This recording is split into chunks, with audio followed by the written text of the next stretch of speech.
Alô, comunidade das redes sociais, mais uma vez aqui para tratarmos de mais um tema. E hoje eu gostaria de falar sobre a educação e o corpo, ou a educação e os corpos. E o que significaria essa minha colocação? A educação e os corpos. Será que às vezes a gente procura abstrair ou retirar o fenômeno corporal do que nós chamamos de educação? Mas antes de entrarmos nesse tema, gostaria de convidar você mais uma vez a se inscrever no nosso canal, a dar o seu like, a fazer o teu comentário e a compartilhar nosso material com outras pessoas. Dê like e, ao se inscrever, acione o sininho para receber notificações de novos vídeos. Ok? Então vamos lá. A educação e os corpos. Tem um professor de ética muito conhecido, agora me falhou o nome da pessoa. Mas ele, dando uma aula de ética, ele faz uma colocação, uma divisão entre moral e ética. E a moral seria aquele valor meio que inquestionável, ou seja, na moral nós internalizamos o que devemos fazer de tal forma que, mesmo não sendo visto por outros, não fazemos, porque é um valor moral. Porém, na ética, a ética ocorre entre os outros. E ele dá um exemplo das suas alunas. Ele é professor universitário, é o Clóvis, né? Eu sei que o sobrenome dele é Clóvis, professor Clóvis, alguma coisa nesse sentido. E ele diz que, num determinado momento, alguém perguntou, Jô Soares, se eu não me engano, perguntou para ele a diferença entre moral e ética. Ele falou que a diferença entre moral e ética, e ele diz o seguinte: a ética é o seguinte, quando eu chego em sala de aula ou na universidade, eu vejo aquelas alunas maravilhosas, com aquelas bumbuns maravilhosos. Então, como ele não é invisível, ele não aperta o bumbum das meninas. Mas se ele fosse invisível, ele estaria apertando tudo. Ou seja, não é uma questão moral, porque a questão moral, nós deixamos de fazer aquilo que queremos, mesmo não sendo visto pelas pessoas. Mas a ética nos constrange por causa da presença do outro. Então ele não sai apertando o bumbum das meninas exatamente por causa de uma questão ética, ou seja, aos olhares dos outros. Evidentemente que todos riram, porque o que ele coloca metaforicamente, ou seja, de uma forma exagerada, para explicar o que é moral, para explicar o que é a ética. E eu achei interessante ele não fingir que os corpos não estão ali, porque a gente entrou historicamente em uma certa paranoia mental, onde nós procuramos às vezes abstrair o corpo, ou seja, dizer ou fingir que o corpo, que o fenômeno corporal, que o fenômeno passional não está ali, porque nós estamos na plena racionalidade. Então, o senhor Clóvis, ele coloca que, de fato, há corpos belos, há corpos atraentes, e ele procura, evidentemente, maneirar as suas ações para que esses corpos atraentes não criem constrangimentos à sua atuação como professor.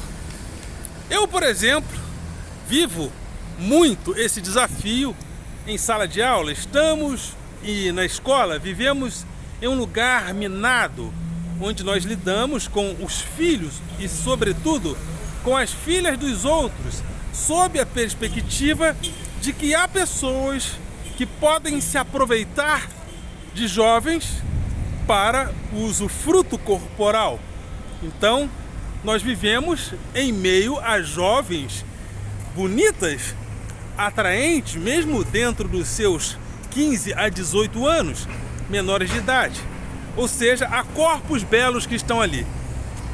E esses corpos belos que estão ali são corpos atraentes. E muitas das vezes os corpos de professores também são corpos que, para as alunas e alunos, são atraentes. Ou seja, os corpos estão ali.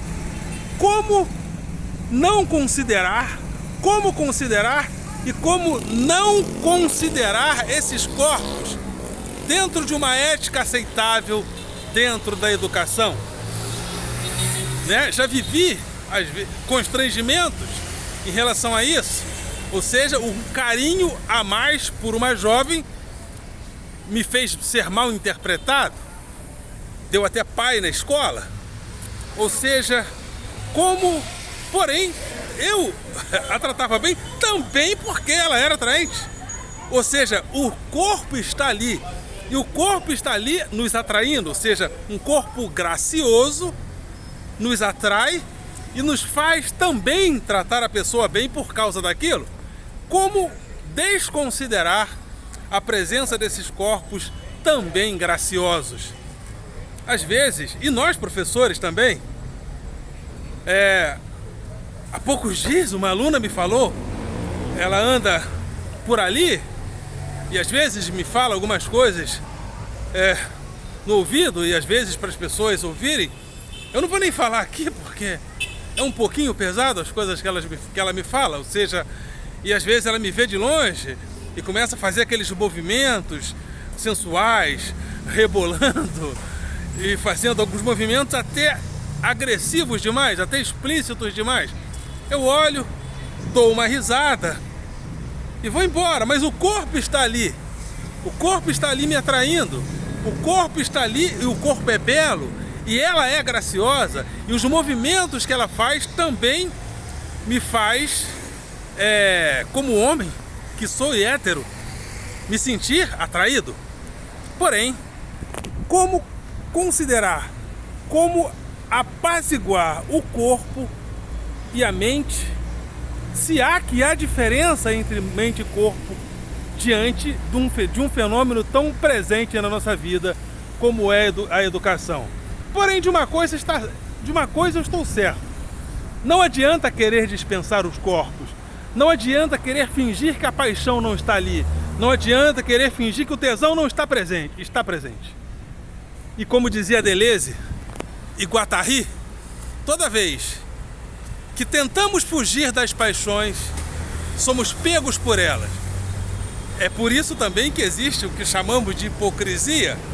Muitas das vezes a hipocrisia é uma tentativa exacerbada de fugirmos da paixão para dizermos que estamos apenas na razão, né? Platão, aliás, faz essa separação. Ele diz que o mundo real é o mundo das ideias perfeitas, é o mundo racional. E o cristianismo também, de uma certa forma, bebe nessa fonte. A patrística, ou seja, Agostinho bebe também nessa fonte. E tantos outros teólogos. E o cristianismo também traz para dentro de si essa ideia de que espiritualmente nós precisamos ter a mente de Cristo, porque o corpo foi afetado pela paixão. Então há essa matéria de que o corpo é mentiroso, de que a paixão que está no corpo é mentirosa e precisamos nos focar apenas no que é racional. É um problema, mas é um problema que nós precisamos passear por ele, caminhar por ele, por dentro da paixão. Não adianta querer fugir da paixão, fugir do corpo, ele está aqui. Então é preciso considerar, o corpo está ali, os corpos estão ali, as meninas são bonitas, as meninas são gostosas, mas elas foram feitas para apreciar, mas não para tocar. Ok, galera? Vocês são do coração.